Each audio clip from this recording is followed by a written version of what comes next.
आज सकाळी सांगलीमध्ये उतरलो, पण गेल्या काही दिवसापासून संपूर्ण देशात सांगली लोकसभेची चर्चा आहे. महाराष्ट्रामध्ये, दिल्लीमध्ये सांगलीचं काय होणार किंवा सांगलीमुळे काय होणार, सांगलीमुळे काय होणार किंवा सांगलीत काय होणार हे मी इतकंच सांगेन की सांगलीतून शिवसेनेचे चंद्रहार पाटील हे दिल्लीत जाणार. महाविकास आघाडी महाराष्ट्रात 3 पक्षांनी मिळून स्थापन केली. 2.5 वर्ष आम्ही एकत्र सरकार अत्यंत उत्तम पद्धतीने चालवलं. उद्धव ठाकरे साहेबांच्या नेतृत्वाखाली ज्या पद्धतीनं सरकार पाडण्यात आलं भ्रष्ट मार्गानं, त्यामुळे जनतेच्या मनामध्ये प्रचंड रोष आहे. हा रोष फक्त महाराष्ट्रात नाही आहे, सध्या मोदी सरकारविरुद्ध हा देशभरात आहे. आणि देशातलं एकंदरीत वातावरण हे 2024च्या म्हणजे उद्याच्या सार्वत्रिक निवडणुकीत जो 400 पारचा नारा दिलेला आहे मोदींनी, तो किती फसवा आहे, भंपक आहे, हे निकालानंतर या देशाला कळेल, जनतेला कळेल आणि स्वतः मोदींनाही कळेल. कोणत्याही परिस्थितीत नरेंद्र मोदी देशाचे पंतप्रधान पुन्हा होणार नाहीत किंवा त्यांचा पक्ष सत्तेवर येणार नाही, याबाबतचं इच्छा आणि मानस हे जनतेमध्ये आहे. महाराष्ट्रामध्ये 48 जागा आहेत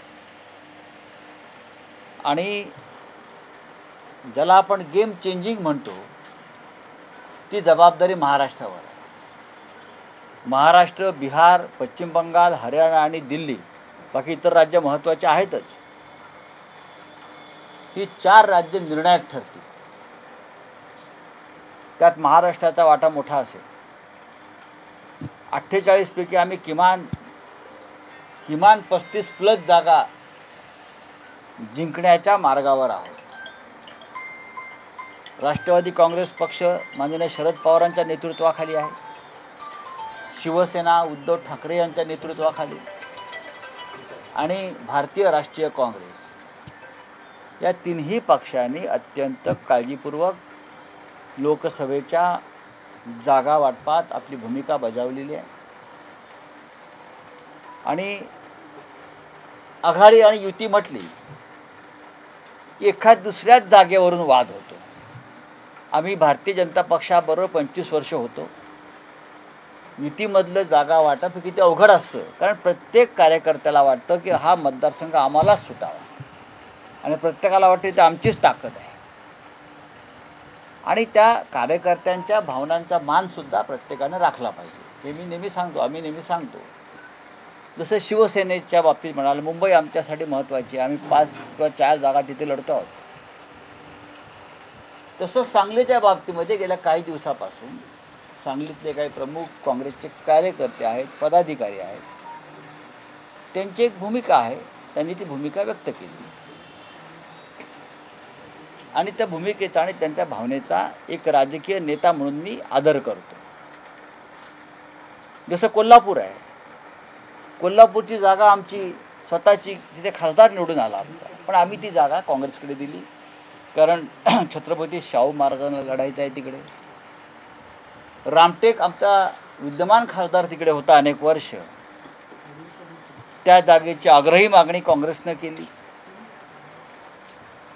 आम्ही ती जागा काँग्रेसला दिली. अमरावती आम्ही अनेक वर्ष जागा लढतोय आणि जिंकतो आहोत, तीही जागा काँग्रेसचा हट्ट होता की आमच्याकडे उत्तम उमेदवार आहे आणि आम्हाला जिंकण्याचे चान्सेस जास्त आहेत, ती जागाही आम्ही काँग्रेसकडे सोपवली. अशी देवाणघेवाण ही आघाडीमध्ये होत असते. त्यानुसार सांगली आम्ही लढावी अशी पश्चिम महाराष्ट्रातल्या आमच्या कार्यकर्त्यांची इच्छा झाली. आम्हाला असं वाटलं की आम्ही जागा लढावी, कोल्हापूरच्या बदल्यात सांगली लढावी. त्यानुसार वरिष्ठ पातळीवर चर्चा झाल्यावरती आम्ही हा निर्णय जाहीर केला. आणि मला वाटतं जे काय सांगलीमध्ये तुम्हाला थोडेफार भावना जरा जोरदार पद्धतीनं दिसत आहेत, त्या 1-2 दिवसामध्ये शांत होतील. विशाल पाटील असतील, विश्वजित कदम असतील, हे दोन्ही महत्त्वाचे राजकीय कार्यकर्ते आहेत. किंबहुना महाविकास आघाडीचं सरकार बनत असताना विश्वजित कदम यांची भूमिका फार महत्त्वाची होती, या तरुण नेत्यांची सगळ्या.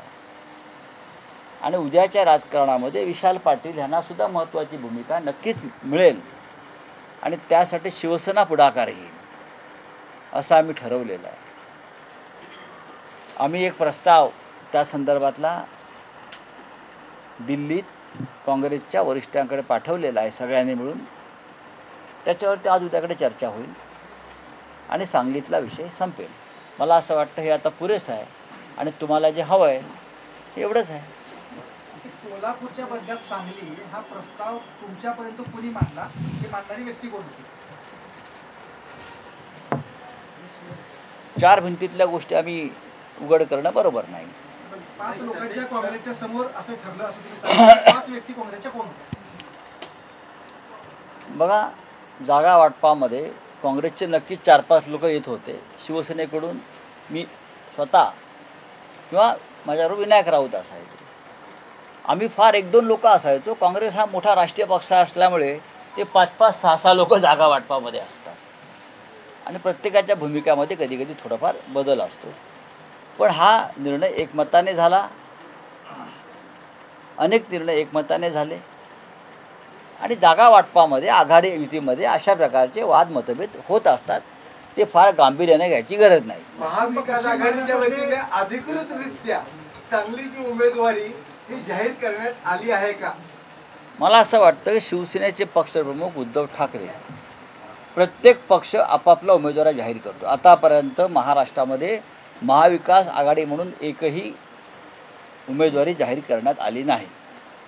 शिवसेनेनं उमेदवार जाहीर करण्याआधी दिल्लीतून काँग्रेसची यादी आली आणि त्यात पहिल्या 7 उमेदवारांची यादी होती. आपल्याला माहीत असेल, काँग्रेसची वेणुगोपाल यांच्या सहीची यादी होती. त्यानंतर आम्ही आमची यादी जाहीर केली. आम्हाला माहीत आहे की आम्ही कोणत्या जागा लढतोय. काँग्रेसला माहीत आहे ते कोणत्या जागा लढतात. राष्ट्रवादी काँग्रेसनं काल 2 जागा जाहीर केल्या आहेत, मला वाटतं बीड आणि भिवंडी. आता भिवंडी संदर्भात सुद्धा काँग्रेस पक्षाची वेगळी भूमिका आहे, आपल्याला माहीत असेल. वंचितने जाहीर केलेला उमेदवार तुम्हाला आयात करावा लागला असं आपल्याला वाटत नाही? मला असं वाटत नाही. वंचितच्या आधीच चंद्रहार पाटील हे आमच्याशी चर्चा करत होते. मातोश्रीवर त्या आधीच ते आले होते. प्रकाश आंबेडकरांना भेटणं हा काय गुन्हा नाही. जाहीर केली ती उमेदवारी, नंतर त्यांनीच त्याला त्याच दिवशी स्थगिती दिली आहे. आता तुमच्या मनात जे विशाल पाटलांच्या बाबत जे सगळा भविष्यातला जो निर्णय आहे त्या संदर्भात त्यांच्याशी कोणती चर्चा झाली आहे का? काँग्रेसचे वरिष्ठ नेते त्यांच्याशी चर्चा करतील. साहेब, महत्त्वाचा मुद्दा आहे की भाजपचा पाडाव करणं हे महाविकास आघाडीचं मुख्य उद्दिष्ट आहे. तुम्ही रोज सकाळी सांगताय, आम्ही रोज ऐकतोय. त्याच्यामध्ये मेरिटवरती जागा वाटप झालं पाहिजे असं काँग्रेसचं म्हणणं आहे. सांगलीच्या बाबतीत शिवसेनेनं काय मिळालं बघितलं? महाविकास आघाडीची एकजुटता आणि सांगलीतल्या लोकांना जो बदल हवा आहे, सध्याच्या खासदारांपासून जी सुटका हवी आहे, हेच मेरिट आहे. संपूर्ण देशामध्ये हेच मेरिट लावून आम्ही जागा वाटप करतोय. व्यक्ती नाही, महाविकास आघाडी. महाविकास आघाडी म्हणून आहे ना एकजुटता. तुम्हाला 2 दिवसात दिसेल ना एकजुटता. महाविकास आघाडी म्हणून तुम्ही निवडणुकीला सामोरे जाताय. काँग्रेस पक्षामध्ये खूपशी नाराजी आहे. अशा वेळेला राष्ट्रवादीनं सांगलीतल्या जागेसाठी तुम्हाला काय ॲश्युरन्स दिला आहे का की ही आम्ही आमच्या बळावरती जागा निवडून आणून देतो? काँग्रेस आणि राष्ट्रवादी दोन्ही पक्ष शिवसेनेबरोबर राहतील महाविकास आघाडी म्हणून. एकट्या राष्ट्रवादीची जबाबदारी नाही. महाराष्ट्रामध्ये 48 जागा आहेत. 48 जागा जिंकण्यासाठी प्रत्येकाला प्रत्येक मतदारसंघात एकमेकांची गरज ही लागणारच आहे. महाविकास आघाडी तुम्हाला असं वाटतंय का की महाविकास आघाडीमध्ये जो आता घोळ झालाय त्याला अशोक अजिबात घोळ नाही. नाही जो आता पेस निर्माण झालाय त्याला जे नुकतेच भाजपमध्ये गेलेले अशोक चव्हाण काही जबाबदार आहेत कारण प्राथमिक चर्चेमध्ये अशोक चव्हाण या सगळ्या चर्चेमध्ये सहभागी होते. नाही, मी कोणालाही याच्यात दोष देणार नाही. अशोक चव्हाण जरी आज या आघाडीत नसले तरी ही संपूर्ण जबाबदारी सामुदायिक असते. एकावरती जाहीर झाल्यापासून संभ्रम तयार झाला. मला असं वाटत त्याला नाही. जोडूनच प्रश्न विचारतो की शिवसेनेनं महाविकास आघाडीशी संवाद साधून सांगलीचा निर्णय घेतला असता त्याच्याऐवजी तुम्ही म्हणजे घाई करून जो काही तसं नसतं. आज चुकला असं कुठेतरी वाटतंय का? मला असं अजिबात वाटत नाही. तर रामटेकचा निर्णय आमच्याशी न चर्चा करता उमेदवार जाहीर झाला, आम्ही कुठे मत व्यक्त केलं?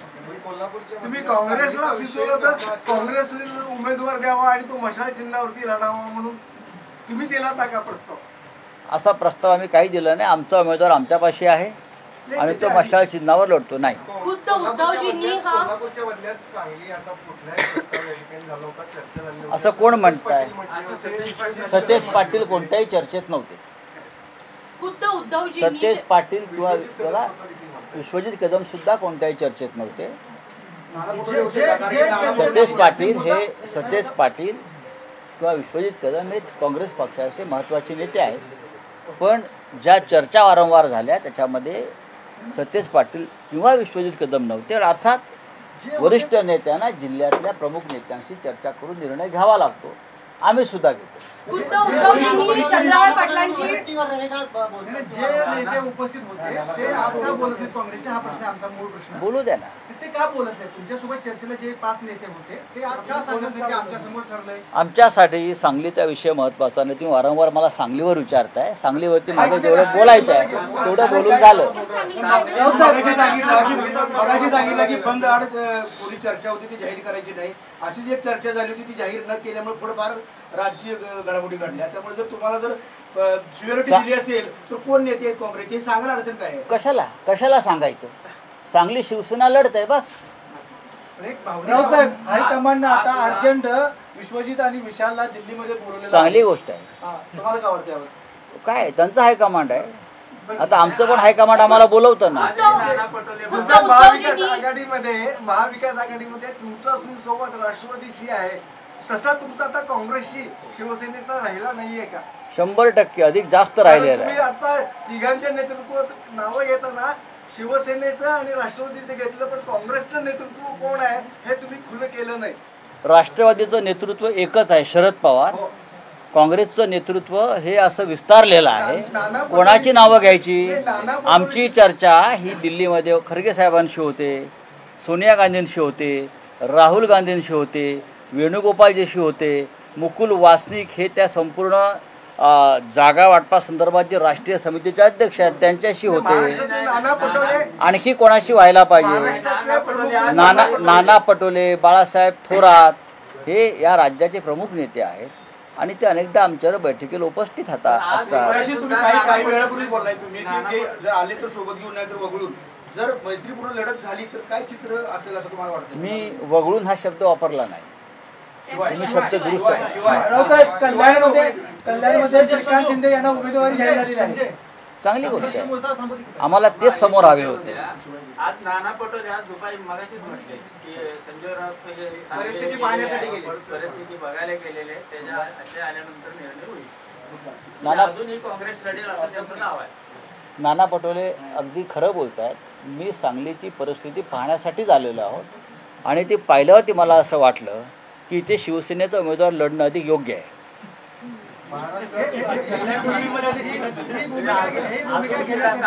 ही भूमिका घेण्यासाठी राष्ट्रवादीच्या शरद पवार गटाचे सांगलीचे जे काही नेते आहेत त्यांनी आपल्याला अश्युरन्स दिलाय का ही भूमिका?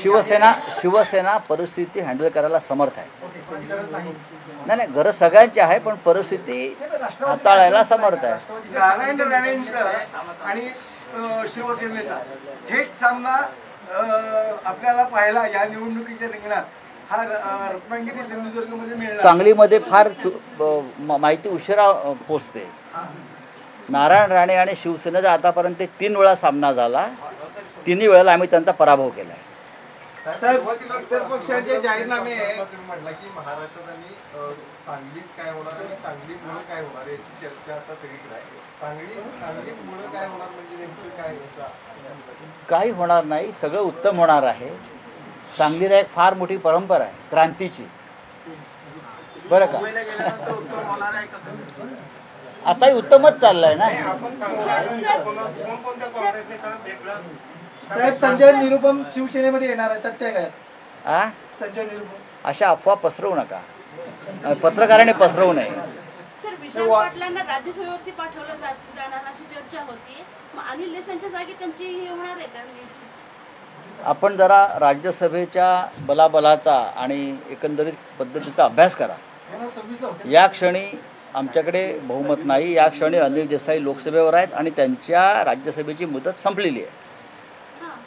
आणि विशाल पाटील यांना काय प्रस्ताव दिला याच्याविषयी कुठे वाच्यता झालेली नाही. पक्षश्रेष्ठी पण उद्धव तुम्ही वारंवार काँग्रेसचे नेते वारंवार टीका करतात की तुमच्याकडे ग्रामपंचायत सदस्य नाही, नगरसेवक नाही, पंचायत समिती सदस्य नाही. अशा वेळी लोकसभा निवडणूक लढवत आहे, बूथ लेवल पासून कॅडर लागतं. असं कोण टीका करतं? विश्वित कदमांच्यापासून काँग्रेसचे सगळ्यांनी टीका केलेली आहे. असं विश्वजित कदम हे खूप शिकलेले विद्वान आहेत. त्यांचे वडील मोठे नेते होते काँग्रेसचे आणि त्या कुटुंबाशी आमचे फार जवळचे संबंध आहेत. मी त्यांना सांगू इच्छितो, आमच्याकडे एकही ग्रामपंचायत सदस्य, सरपंच वगैरे नसल्या तरी आमच्याकडे स्वतःचे 18 खासदार कायम निवडून आले. आणि या महाराष्ट्रामध्ये मावळत्या लोकसभेत काँग्रेसचा एकही खासदार नव्हता. अनेक सरपंच असतील, ग्रामपंचायती असतील, जिल्हा परिषदा असतील, आमदार असतील, पण एकही खासदार नव्हता. एक जो चंद्रपूरचा खासदार होता तो शिवसेनेचाच आमदार होता. तेव्हा असं नसतं सरपंचायत म्हणून लोकसभा जिंकतो किंवा ग्रामपंचायतीत. लोकसभेच्या निवडणुका या पूर्णपणे राष्ट्रीय प्रश्नावर लढवल्या जातात. या देशाचं नेतृत्व भविष्यात कोण करणार याच्यावरती लोकसभेच्या निवडणुका देशभरात लढवल्या जातात. ग्रामपंचायतीच्या निवडणुकांचं गणित वेगळं आहे, सभेचं वेगळं आहे. आता मी कसं ते एवढी मोठी शिक्षण संस्था चालवतात. उद्धव ठाकरे फक्त शिवसेनेच्या उमेदवारांचा प्रचार करणार नाही. काँग्रेस आणि राष्ट्रवादीच्याही आम्ही सगळ्यांचा प्रचार करणार आहोत. महाराष्ट्रात 48 लोकसभा मतदारसंघात उद्धव ठाकरे जातील, कारण प्रत्येक उमेदवार हा महाविकास आघाडीचा आहे. आणि तसं इन्शुरन्स फक्त तुम्हाला राष्ट्रवादी आणि काँग्रेसने दिला. कशाला पाहिजे ॲश्युरन्स? आम्ही एक आहोत. ॲश्युरन्सची गरज काय? ॲश्युरन्स तिथे भारतीय जनता पक्ष आणि त्या शिंदे आणि मिंदेमध्ये आहेत, आमच्याकडे नाहीत करार मदार. आम्ही एका भावनेनं जोडलेलो आहोत राष्ट्रहितासाठी. या देशामध्ये बदल घडवायचा आहे, या देशामध्ये हुकुमशाही नष्ट करायची आहे, या देशामध्ये संविधान वाचवायचं आहे. यासाठी आम्ही पडेल ती किंमत मोजायला तयार आहोत. काँग्रेसचे नेते म्हणतात झारीतल्या शुक्राचार्यामुळं हा पेच निर्माण झालेला आहे. अजिबात नाही, सांगलीचा पेचच मानत नाही आम्ही. तुम्ही भाजपला कोणतरी मदत करते असं सतत म्हणत आलाय. भाजपला कोणातरी मदत करायचं.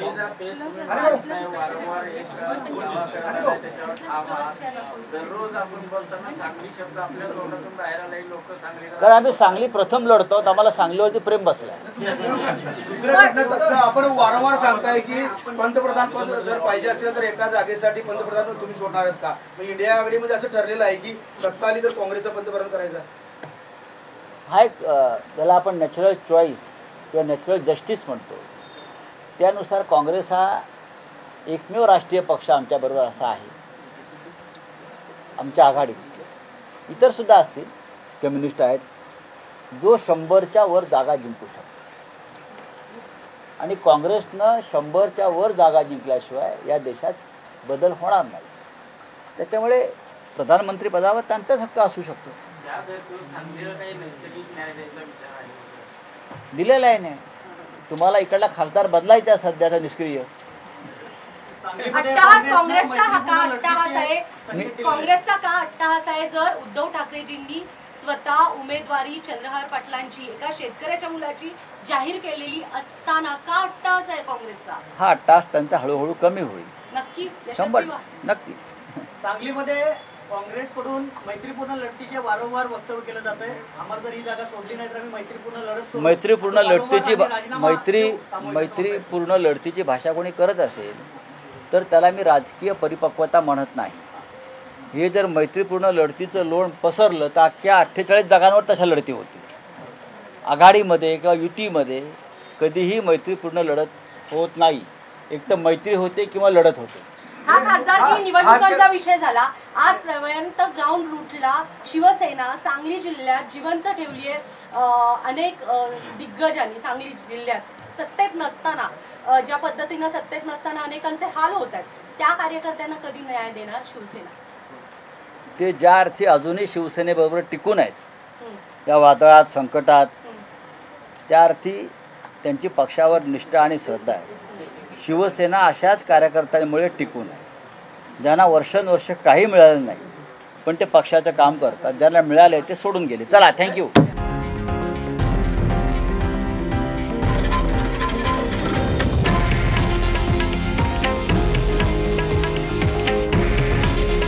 हे आहे देशातील नंबर 1 न्यूज नेटवर्क आणि आपण पाहत आहात TV9 मराठी. काळजी तुमची, हित महाराष्ट्राचं.